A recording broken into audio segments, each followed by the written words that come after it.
Puji Tuhan, saudara-saudari, kita memasuki berita yang keempat dari pengkajian kristalisasi 1 dan 2 Samuel. Minggu lalu kita telah membahas mengenai prinsip rohani, pelajaran kehidupan, dan peringatan kudus yang terlihat dalam sejarah Samuel. Dan sekarang di dalam berita yang keempat, kita akan memasuki sejarah tabernakel dan tabut. Di dalam Romawi yang pertama, dikatakan realitas gereja sebagai tabernakel Allah yang adalah rumah dari Allah yang hidup, tempat tinggal saling huni Allah dan manusia. Saudara-saudari, kita perlu memahami bahwa hasrat hati Allah adalah Allah bersatu dengan umat pilihannya. Kristus telah mendapatkan kita dan kita oleh kasih karunia-Nya mendapatkan Dia.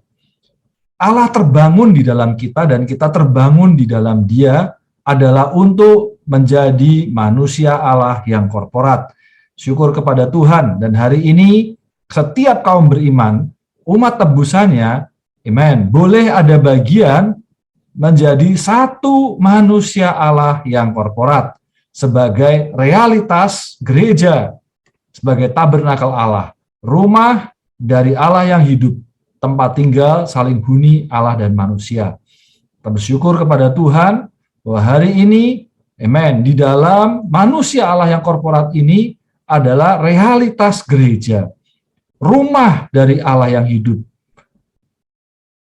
Hari ini, setiap kaum beriman yang telah menerima karunia keselamatan bersama-sama menjadi tempat saling huni Allah dan manusia. Tinggalnya Allah di dalam kita, amen, menjadikan kita adalah rumahnya. Dan hari ini kita juga boleh tinggal di dalam Dia.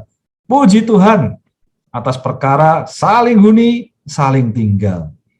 Nah, saudara-saudari, kita akan melihat bahwa perkara saling tinggal ini dapat digambarkan dari perihal tabut dan tabernakel. Nah, untuk memasuki realitas tubuh Kristus, kita harus melihat makna intrinsik dari tabut tersebut.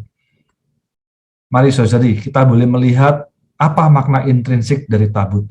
Yang pertama, tabut melambangkan hadirat Kristus. Nah, tabut melambangkan hadirat Kristus sebagai hadirat Allah Tritunggal bersama dengan umatnya bagi pelaksanaan ekonominya untuk mendirikan kerajaannya di bumi.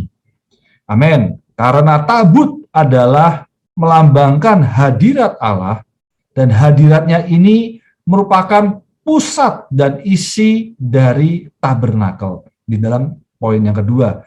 Nah, saudara-saudari, bila tabernakel kehilangan hadirat Allah atau tabernakel tidak ada tabut sebagai pusat dan isinya, maka tabernakel ini tidak lagi bernilai.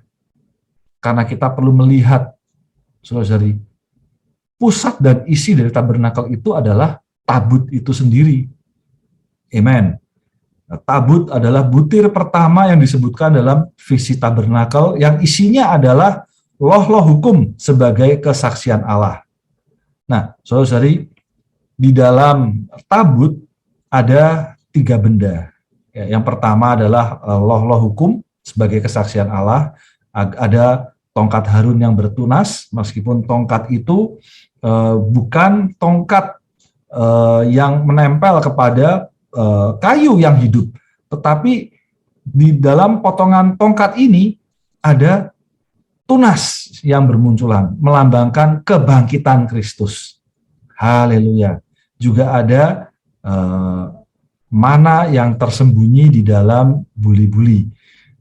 Nah, saudara-saudari, amen. Kalau kita melihat di dalam bagian ini, amen, loh-loh hukum sebagai kesaksian Allah menjaga suatu kesaksian dari Allah yang hidup, diekspresikan melalui loh-loh hukum ini. Dan keseluruhan tabut ini diletakkan dalam ruang Maha Kudus, bagian inti dari tabernakel. Amen. Jadi saudara-saudari, kalau kehilangan pusat atau intinya, kehilangan tabut, maka sekali lagi tabernakel tidak ada nilainya. Puji Tuhan. Nah, tabut ya dibuat dari kayu penaga yang disalut dengan emas ya. Poin nomor 3, tabut merupakan kayu penaga yang disalut dengan emas. Nah, kayu penaga merupakan perbauran ya keinsanian ya, dengan emas, disalut dengan emas yang adalah keilahian. Amen. Merupakan pembangunan Allah dengan manusia. Di hari ini, amen, tabut ya, disalut dengan emas, ya, dibuat dari kayu penaga. Jadi ada keinsanian dan keilahian yang dibaurkan. Dan poin yang keempat, di atas tutup pendamaian, di atas penutup dari tabut ini ada kerup, ya, yang di atasnya dipercikkan darah sebagai pendamaian. Nah, puji Tuhan, di dalam tutup pendamaian inilah tempat pertemuan Allah dengan umat tebusannya. Darah yang dipercikan agar kita memiliki persekutuan dengan Allah yang adil. Ketika darah ini dipercikan, Allah berdamai dengan manusia. Saudara-saudari, syukur kepada Tuhan, dan hari ini melalui percikan darah kita didamaikan dengan Allah. Amen. Allah kita adalah Allah yang adil. Dengan segala pelanggaran dan dosa kita, perlu ada korban yang dicurahkan. Nah, darah dari korban yang dicurahkan ini menjadi pendamai kita dengan Allah. Nah, saudara-saudari, kalau kita sudah melihat mengenai makna intrinsik dari tabut ini, kita sampai kepada poin berikutnya di dalam Romawi yang ketiga, yang adalah sejarah tabut dan tabernakel. Nah, sejarah tabut dan tabernakel ini menggambarkan hasrat hati Allah, kegersangan gereja, dan pemulihan gereja bagi kesaksian Allah, ekspresi Allah. Nah, tabut dan tabernakel menandakan Kristus dan gereja. Tabut asalnya di dalam tabernakel, dan sudah seharusnya tabut itu berada di dalam ruang maha kudus di dalam tabernakel. Ketika dalam kondisi yang tidak normal, bangsa Israel diserang oleh bangsa Filistin. Saudari, pergerakan dari tabut, kita boleh melihat bahwa Allah bergerak, Allah bekerja, digambarkan oleh pergerakan dari tabut ini. Ketika tabut ini dibawa keluar, sesungguhnya adalah Allah juga bergerak di sana. Nah, dalam cerita di dalam 1 Samuel pasal 4, 5, dan 6, kita melihat bagaimana orang-orang Filistin menekan bangsa Israel. Bangsa Filistin menyerang sedemikian rupa sehingga bangsa Israel dalam kondisi yang carut-marut. Dan mereka teringat akan tabut di Silo. Tabut ini diperintahkanlah untuk dibawa ke medan perang. Banyak pasukan Israel sangat bergembira melihat tabut ini. Bangsa Israel memaksa Allah bagi keuntungannya untuk berperang. Meskipun dalam peperangan itu Allah tidak berkenan kepada bangsa Israel. Saudara-saudari, dari gambaran ini kita boleh melihat bahwa kita tidak seharusnya menyalahgunakan Allah. Menggantikan kesaksian Allah dengan keperluan manusia waktu itu. Bangsa Israel memerlukan kemenangan, tetapi bangsa Israel tidak bertanya kepada Allah yang hidup. Bangsa Israel sebaliknya memiliki hati yang bebal dan cenderung berpegang kepada tahayul, beranggapan ketika ada tabut, di sana ada kemenangan Allah. Tetapi justru sebaliknya, ketika bangsa Filistin memberanikan diri untuk balik menyerang bangsa Israel, dan akhirnya bangsa Israel semakin kalah. Sampai pada akhirnya kekalahan bangsa Israel ini membawa tabut ini ditawan oleh orang-orang Filistin. Saudara-saudari, kita perlu belajar sebuah perkara di sini, bahwa bangsa Israel lebih percaya kepada tahayul tabutnya, percaya kepada sistem, tidak percaya kepada pimpinan Allah, penyertaan Allah, pembicaraan Allah waktu itu. Saudara-saudari, sikap kita seharusnya dari kejadian itu, kita perlu belajar bahwa, amen, apa adanya kita seharusnya adalah bagi ekonomi Allah, bagi pergerakan Allah. Kalaupun ada pergerakan, bukan untuk kesehatanku, kemakmuranku, keamananku, atau keuntunganku, tetapi yang perlu kita pikirkan terlebih dahulu adalah bagaimana dengan pembicaraan Allah. Hasilnya, saudara-saudari, bangsa Israel tidak ada kemuliaan. Akhirnya, amen, menantu dari Imam Eli, ya, ketika Imam Eli yang sudah meninggal dan akhirnya punya cucu, diberi namalah Ikabod, artinya tidak ada kemuliaan di antara bangsa Israel. Saudara-saudari, dari sejarah tabut dan tabernakel ini, semoga kita boleh belajar sebuah perkara. Kita perlu mengenal hasrat hati Allah. Kita melihat kegersangan gereja dan perlunya pemulihan gereja bagi kesaksian Allah, bagi ekspresi Allah. Selanjutnya di dalam Romawi yang keempat, katakan Daud memindahkan tabut dari rumah Obed-Edom ke rumah yang telah dia siapkan di kotanya di Gunung Sion, tempat pilihan di Yerusalem. Ini adalah situasi yang membaik, tetapi tabut masih ada di tempat yang tidak tepat karena belum kembali ke tabernakel. Saudara-saudari, posisi tabut bukanlah di antara bangsa Filistin, bangsa yang menyembah berhala. Tabut perlu kembali, amen, ke tempat yang tepat, yaitu di tabernakel, di Yerusalem. Meskipun pilihan ini sudah lebih baik, ya, ketika Daud memindahkan tabut dari rumah Obed-Edom, dia sudah memiliki posisi yang lebih baik di Yerusalem. Tetapi masih belum tepat, karena belum kembali pada ruangan semestinya, yaitu di ruang Maha Kudus di dalam tabernakel Allah. Saudara-saudari, amen, ini adalah gambaran kehidupan gereja yang tidak tepat, yaitu posisi yang kurang pas untuk tabut. Nah, kita sampai melihat pada pemulihannya di dalam Romawi yang kelima. Akhirnya setelah Salomo menyelesaikan pembangunan bait di Yerusalem, tabut dipindahkan ke ruang Maha Kudus di dalam bait bagi pemulihan yang penuh dari situasi yang normal.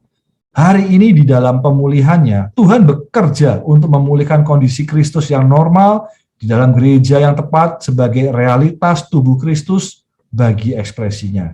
Saudara-saudari, inilah tempat yang seharusnya berada di Yerusalem, berada di bait, berada di ruang Maha Kudus. Saudara-saudari, hari ini Anda dan saya terpanggil untuk membawa, amen, kondisi gereja ke dalam kondisi yang normal, yaitu di dalam gereja ada Kristus sebagai, amen, gereja yang merupakan realitas tubuh Kristus bagi ekspresinya. Amen. Sehingga di dalam penghidupan gereja tidak ada perkara yang lain yang kita perhidupkan, yang kita kejar. Kita hanya, amen, memperhidupkan Kristus, dan biarlah Kristus semata menjadi segala sesuatu di dalam bait-Nya. Oleh karena itu, di gambaran yang terakhir, dalam Romawi yang terakhir, kita sekali lagi boleh melihat bahwa sejarah tabut dan tabernakel adalah gambaran awal dari sejarah gereja, memberi kita gambaran yang penuh dari perjalanan dan situasi gereja dari permulaan sampai saat ini. Ada 5 aspek ya, saudara-saudari ya. Nah, semoga kita boleh melihat, saudara-saudari, gambaran perjalanan dan situasi gereja.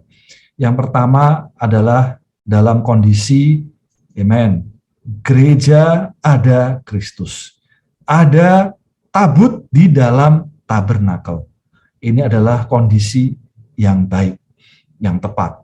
Nah, namun karena merosot, akhirnya di dalam gereja tidak ada Kristus. Saudari, semoga Tuhan menyelamatkan kita dari perkara ini. Di dalam gereja, tetapi tidak ada Kristus. Banyak pembicaraan yang lain. Bukan lagi menjadi sesuatu yang organik, tetapi organisasi. Tidak ada Kristus di sana. Yang ada adalah sistem, tahayul. Saudari, inilah kondisi yang merosot. Kondisi yang merosot lagi dalam poin yang ketiga adalah ada Kristus, tetapi tidak ada gereja. Ada kaum beriman yang mengejar realitas rohani. Ada kaum beriman yang mengejar pengalaman hayat. Tetapi secara individual, tidak ada gereja di sana. Tidak ada gereja yang tepat. Oh, saudari, semoga Tuhan sekali lagi menyelamatkan Anda dan saya. Kita tidak menjadi rohani sendirian. Saudari, semoga Tuhan merahmati kita. Yang keempat, bagaimana Kristus ada, tabut ada, tetapi kondisinya tidak tepat. Ya, Kristus dengan gereja yang tidak memadai. Banyak hal yang kurang dari penghidupan gereja, digelambangkan seperti tabut yang sudah berada di Yerusalem, di kota Daud, tetapi belum masuk ke dalam bait. Sudah tepat posisinya di Yerusalem, tetapi penghidupan gereja masih kurang memadai. Saudara-saudari, semoga Anda dan saya terpanggil mengembalikan sampai pada poin yang kelima, poin yang terakhir. Ada tabut di dalam bait Allah. Haleluya. Ada Kristus dengan gereja yang tepat. Kita boleh melihat dalam kondisi yang normal, kemudian merosot sedemikian rupa, sampai pada akhirnya perlu ada pemulihan. Saudara-saudari, sungguh kita perlu berdoa kepada Tuhan, bahwa hari ini penghidupan gereja kita perlu ada Kristus sebagai isi dan pusatnya. Dengan demikian, amen, di dalam tabut, maksud saya di dalam tabernakel, ada tabut yang menjadi pusatnya, dan kita membiarkan Kristus menjadi pengendali segala sesuatu di dalam kehidupan tabernakel. Mulia bagi Tuhan, saudari. Kiranya kasih karunia Tuhan beserta dengan kita dan membawa kita terus maju di hadapannya. Amin.